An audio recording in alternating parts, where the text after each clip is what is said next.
అందులో ఏకంగా 22 లక్షల ఇల్లు నిర్మాణం. మొట్టమొదటిసారిగా అక్క చెల్లెమ్మల రక్షణ కోసం మీ గ్రామంలోనే మహిళా పోలీస్. మొట్టమొదటిసారిగా అక్క చెల్లెమ్మల రక్షణ కోసం మీ ఫోన్లోనే దిశ యాప్.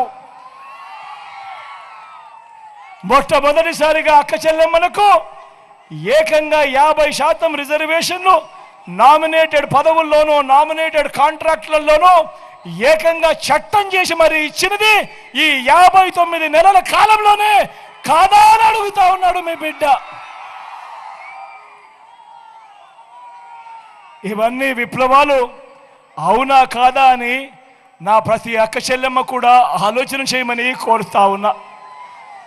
రైతన్నలకు మొట్టమొదటిసారిగా ఎప్పుడు రాష్ట్రంలో జరగని విధంగా రైతన్న పంట వేసుకునేటప్పుడు ఆ పంటలకు వేసుకునేటప్పుడు ఆ రైతన్నకు తోడుగా మొట్టమొదటిసారిగా పెట్టుబడికి సహాయంగా రైతన్నకు రైతు భరోసా.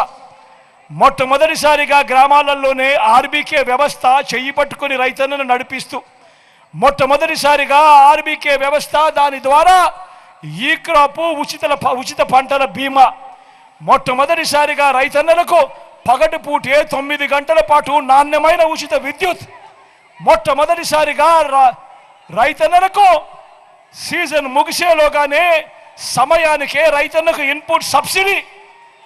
ఇవన్నీ కూడా జరుగుతూ ఉన్నాయి. ఎప్పుడు అనంటే ఇవన్నీ కూడా ఈ 59 నెలల మీ బిడ్డ పాలనలోనే కాదా అని ఒక్కసారి ఆలోచన చేయమని కోరుతా ఉన్నా. ఇవన్నీ విప్లవాలు అవునా కాదా అని చెప్పి మిమ్మల్ని అందరినీ కూడా అడుగుతా ఉన్నా. ఆలోచన చేయమని చెప్పి మిమ్మల్ని అందరినీ కూడా కోరుతా ఉన్నా. ప్రతి పేదకు కూడా అండగా నిలుస్తూ ఏ పేదవాడు కూడా అప్పుల పాలయ్యే పరిస్థితి వైద్యం కోసం రాకూడదు అని మొట్టమొదటిసారిగా ఆరోగ్యశ్రీని విస్తరించాం. ఏకంగా 25 లక్షల దాకా ప్రతి పేదవాడికి కూడా ఉచితంగా వైద్యం అందేట్టుగా ఏకంగా ఆరోగ్యశ్రీని విస్తరించిన పరిస్థితిలో ఈ 59 నెలల కాలంలోనే అవునా కాదా అని అడుగుతా ఉన్నాను. ప్రతి పేదవాడికి అండగా ఉంటూ ఆపరేషన్ అయిన తర్వాత డాక్టర్లు ఆ పేదవాడికి రెస్ట్ తీసుకోమని చెప్తే ఆ రెస్ట్ పీరియడ్లో కూడా ఆ పేదవాడికి ఆదుకుంటూ ఆరోగ్య ఆసరా. మొట్టమొదటిసారిగా మన గ్రామంలోనే ఈరోజు విలేజ్ క్లినిక్ కనిపిస్తూ ఉంది. మొట్టమొదటిసారిగా మన గ్రామానికే ఈరోజు ఫ్యామిలీ డాక్టర్ వస్తూ ఉన్నాడు.